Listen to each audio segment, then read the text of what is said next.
真是出息了，太不可思议了！天与这里是两个世界。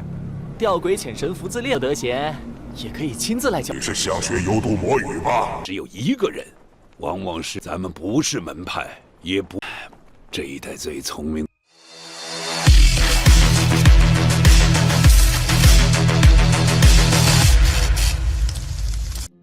Halo semuanya, selamat datang di Ruang Sinema. Bagaimana kabar kalian semua? Semoga selalu sehat dan baik-baik saja.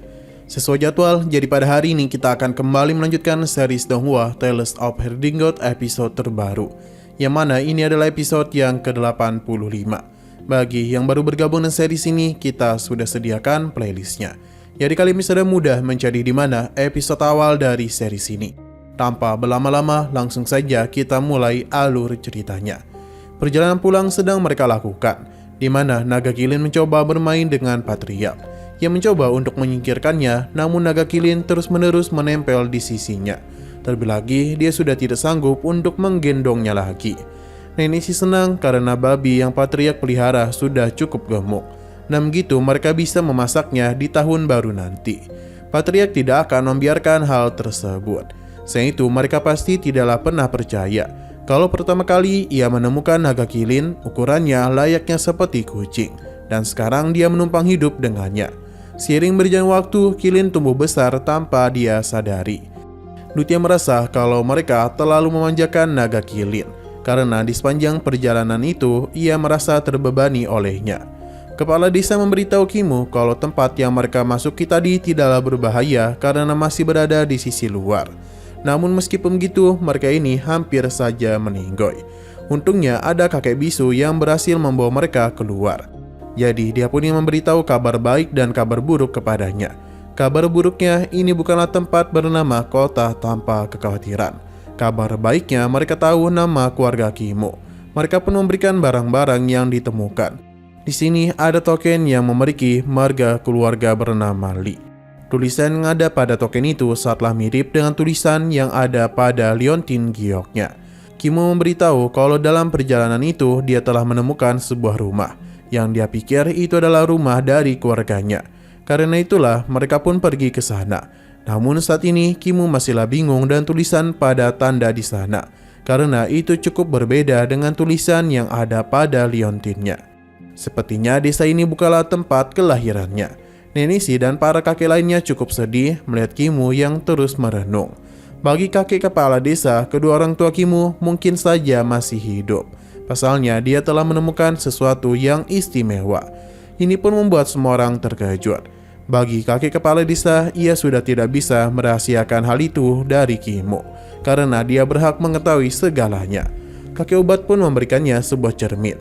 Itu bukanlah cermin sembarangan, melainkan sebuah peta menuju negeri tanpa kekhawatiran. Mereka menemukannya di kapal sebelumnya. Sayang sekali cermin itu telah dia segel. Namun kakek kepala desa akan membukanya di saat Kimu telah siap, ataupun dia yang telah berhasil membuka segel yang telah ia pasang. Karena dia sadar betul tempat itu sangatlah berbahaya. Jadi Kimu harus mempersiapkan diri dengan baik. Di sini Kimu pun memberikan hormat kepada mereka semua. Didingin terus bersedih, kakek kepala desa pun mengajak mereka untuk kembali pulang, karena hampir seluruh rahasia di sini sudah mereka ungkap. Sementara yang belum terungkap akan mereka ungkap di lain waktu. Terlebih lagi, mereka ini harus merayakan tahun baru yang sudah lama terlambat. Perjalanan pun terus mereka lakukan, dan pada akhirnya mereka keluar juga dari tempat sebelumnya. Melihat kapal bulan membuat mereka sangat terkejut. Terlebih lagi saat Kimu mengendalikan kapal besar itu. Perjalanan pulang pun mereka lakukan. Kakek pincang yakin betul kalau kapal ini dijual pasti akan sangat mahal.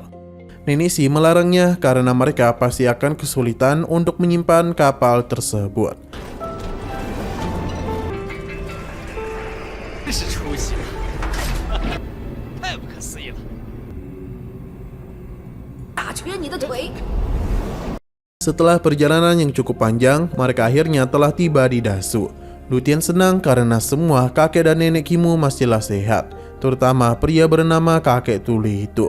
Hanya saja dia penasaran mengapa desa itu disebut sebagai desa orang tua cacat, padahal mereka merupakan para pendekar yang hebat. Kinyu sadar betul kalau beberapa kakinya sudah ia sembuhkan.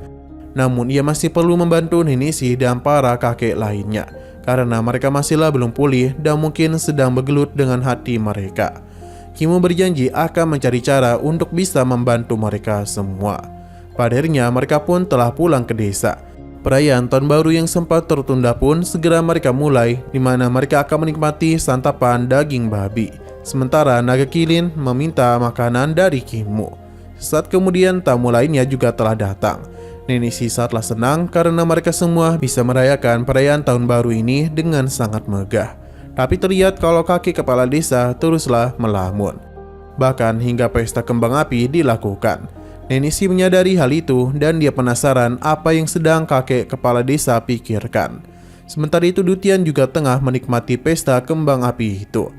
Pada keesokan harinya, semua orang pun mulai beristirahat. Sementara Kimu pun bertemu kembali dengan Patriark, di mana baginya perjalanan sebelumnya sangatlah menyenangkan. Ia juga bisa melihat banyak hal sebelum kematian menghampirinya. Naga kilin datang karena tidak ingin berpisah lagi dengannya. Namun Patriark akan kembali melakukan perjalanan. Jadi dia meminta Kimu sampai di sini saja untuk mengantar mereka. Naga kilin pun terlihat sangatlah sedih. Sementara itu Dutian meminta Kinyu untuk menepati janjinya. Tapi kakek pincang menahan Dutian karena ia harus membantunya dalam mencuri lebih banyak hal. Dutian pun panik karena mengira Kimu akan mengingkari janji mereka lagi. Tapi Kimu tidaklah berpikir seperti itu.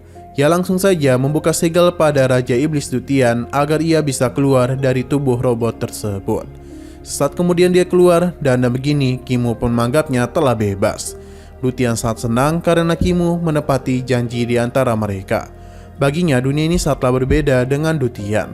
Selain itu mungkin mereka tidak akan pernah bertemu kembali. Jadi jikapun ia merindukan Kimu, mungkin ia sudah meninggal ribuan tahun lalu. Kimu memintanya untuk tidak perlu khawatir karena ia bisa saja memanggil Dutian kembali. Perkataannya pun membuat Dutian tertawa, pasalnya Kimu masihlah belum banyak memahami bahasa iblis. Kimu menyadari hal itu, jadi dia hanya perlu meminta Dutian untuk datang dan mengajari dirinya. Hanya saja dunia ini terlalu berbahaya untuk Dutian, jadi dia tidak akan berani datang kemari lagi.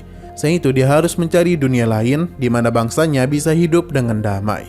Pada akhirnya Dutian pun benar-benar pergi meninggalkan Kimu.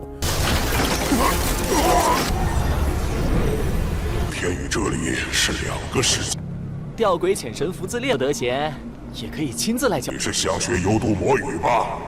Kakek kepala desa merasa sangatlah bangga kepada perkembangan Kimu. Sepertinya dia itu telah memiliki banyak teman. Bahkan Raja Iblis dari dunia lain saja bisa dia panggil. Bahkan Raja Iblis dari dunia lain saja bisa ia gunakan. Sepertinya Kimu memang memiliki potensi besar sebagai seorang pemimpin. Kakek apoteker membenarkan hal itu. Bahkan ia dengan begitu berani datang untuk menyelamatkan mereka. Sesuatu yang tidaklah mungkin bisa dilakukan oleh orang biasa. Tidak itu, namun kakek mah, kakek buta, dan kakek pincang telah dipulihkan oleh Kimu. Siapa yang menduga kalau anak yatim dari kota tanpa kekhawatiran kini telah menjadi sosok pemimpin dari kultus iblis surgawi. Selain itu dia telah menanggung begitu banyak beban besar. Mungkin sedikit menambah beban lagi, Kimu tidak akan mempermasalahkan hal itu. Yang tentu saja membuat kakek apoteker terkejut. Karena kakek kepala desa sepertinya ingin menyerahkan sebuah tanggung jawab kepadanya. Jadi Kimu pun diminta untuk menghampirinya. Selain itu dia juga diminta untuk mengambil sesuatu dari bawah tempat tidurnya. Awalnya Kimu tidaklah tahu apa yang sedang diminta oleh kakeknya. Dan saat mengambil benda itu, Kimu pun yakin kalau ini bukanlah sebuah harta karun. Ternyata itu adalah segel kaisar yang ditinggalkan langsung oleh kaisar pertama. Objek tertinggi dari keturunan mereka. Pada hari ini kakek kepala desa pun menerimanya sebagai murid. Ia mempercayakan tanggung jawab besar itu kepada Kimu, di mana Kimu akan menjadi kaisar manusia berikutnya. Hal ini tentu saja membuat Kimu sempat terkejut. Sebagai kaisar manusia, Kimu tidaklah boleh angkuh dan merasa paling hebat. Ia juga tidaklah memiliki kekuasaan, melainkan tanggung jawab saja. Mereka juga tidaklah bertujuan untuk memerintahkan dunia, maupun menaklukkan ataupun pembantaian. Tapi kaisar umat manusia adalah sebuah keadaan pikiran. Bisa dikatakan itu semacam moralitas. Kimu penasaran apa ada makhluk lain dari generasi keturunan mereka. Pak Kades pun melemparkan segel itu kepadanya agar Kimu sadar kalau mulai sekarang ia telah ditunjuk sebagai kaisar manusia. Pengangkatannya tidaklah semegah yang Kimu kira, karena ini wajar mereka bukan berasal dari sekte dan juga bukanlah kaisar dari bangsa yang besar. Posisi itu hanya bisa dipilih dari generasi ke generasi berikutnya. Dan ada kalanya juga mereka memilih orang terpintar pada masanya. Namun orang terpintar saat ini hanyalah Yang Kangguo saja. Namun dia itu telah menemukan jalannya sendiri. Jadi sulit bagi kakek kepala desa untuk memberikan warisan dan tanggung jawabnya. Selain itu ia juga mager untuk kemana-mana. Berhubung ada Kimu di sini, jadi dia memilihnya saja. 只有一个人，往往是咱们不是门派，也不这一代最聪明的难接受我的传承。哼，出门一趟。 Namun Kimu menyarankan kakeknya untuk bersabar, karena bisa saja dia menemukan seseorang yang lebih baik darinya. Kakek kepala desa langsung saja kesal karena yakin kalau Kimu ingin menolak posisi itu. Karena harus menanggung tanggung jawab besar namun tidak mendapatkan manfaat apapun untuknya. Ia pun ingin memastikan apakah Kimu ingin menjadi kaisar suci. Ia pun ingin memastikan apakah Kimu ingin menjadi kaisar umat manusia. Mau tidak mau Kimu pun menerima posisi tersebut. Seharusnya dia ini masihlah sanggup. Sebenarnya banyak orang yang memohon agar posisi kaisar itu diwariskan kepada mereka. Namun kakek kepala desa tetap menolak. Namun sekarang cucunya malah menolak posisi itu. Sebenarnya Kimu bukannya mengeluh, namun mungkin gelar ini tidak terlalu penting baginya. Jadi lebih baik kakeknya itu memberikan teknik pedangnya saja. Dan jika ia tidak mau, lebih baik gelar itu diberikan kepada orang lain saja. Kakek kepala desa tidaklah pernah menduga dengan penolakan tersebut. Seakan-akan posisi kaisar manusia begitu menjijikan. Kakek apoteker memilih untuk pergi daripada harus mengganggu mereka. Tidak ingin harga dirinya hancur, kakek kepala desa memberitahu kalau dia bisa saja menemukan pria yang lebih hebat daripada Kimu. Namun sekarang ia hanya mager saja. Kimu pun kesal, terlebih lagi siapa yang bisa melampaui tubuh hebat miliknya. Kakek kepala desa pun kesal dan semakin murka. Pada Kimu pun menghentikan semua perkataannya. Berhubung Kimu sendiri yang mengatakan dia yang paling hebat di antara semua orang, jadi posisi kaisar umat manusia akan tetap dia berikan kepadanya. Bahkan penolakan Kimu segera dibungkam olehnya. Sebenarnya tanggung jawab kaisar umat manusia hanya satu saja, yakni menghukum dewa dan iblis. Hukum bagi surga adalah hak para dewa, hukuman bagi iblis juga merupakan hak para iblis. Begitu pula dengan umat manusia yang juga memiliki haknya sendiri. Tapi jika dewa dan iblis sampai ikut campur dalam hukuman manusia, maka Kimu harus bertindak untuk menghentikan mereka. Tangan dewa dan kepala iblis harus ia potong sendiri. Dan saat Kimu telah menjadi lebih kuat, maka akan ada tanggung jawab yang lebih besar lagi, di mana dia itu harus pergi menghukum dewa, iblis, dan surga. Nah, sayang sekali lagi seru-serunya episodenya ini malah bersambung.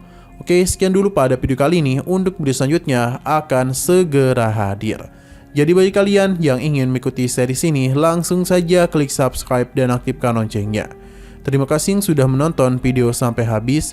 Jika kalian suka pada video ini, klik like dan share ke teman-teman kalian tentang channel ini. Dan ditunggu aja kelanjutannya. Oke, sampai jumpa di video selanjutnya.